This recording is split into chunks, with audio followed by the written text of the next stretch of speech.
Okay, everybody, so it's unusual that I post 2 videos in a day, but there's some interesting storylines going on at the intersection of technology and energy that I really wanted to highlight. Fair warning, this is going to be an energy geek heavy video, so flip through if you're here for the running content.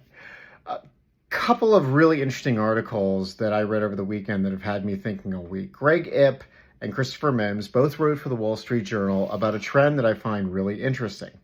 They're both talking about how technology companies are sort of evolving in this AI era from companies that had intrinsic intellectual property.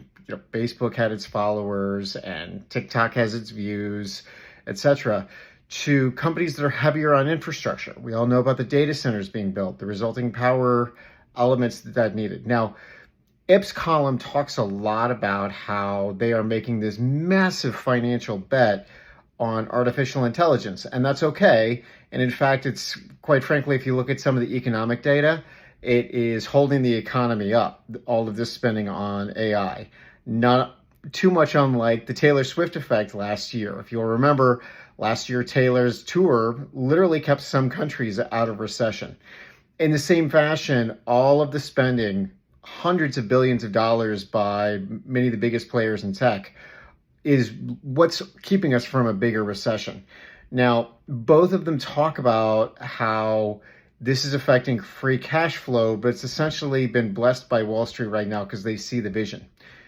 Contrast that with, I listened to Chevron's earnings call yesterday, and it was really interesting to me to hear this company continue to position itself as a company that will continue to deliver shareholder value, free cash flow, being very careful about things that cost money, exploration, production, headcount, etc.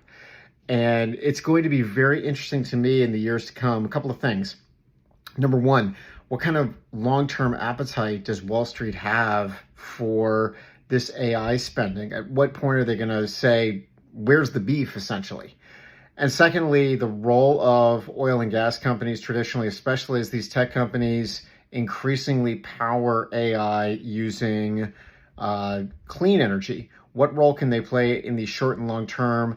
And does that even matter as long as they continue to demonstrate cost discipline and shareholder value? So two really interesting theories being pursued at the intersection of energy and technology. Both have been on my mind. I thought it was worth highlighting as just things that are going on currently. Fully an energy post. Hope you guys enjoy it. Let me know what you think.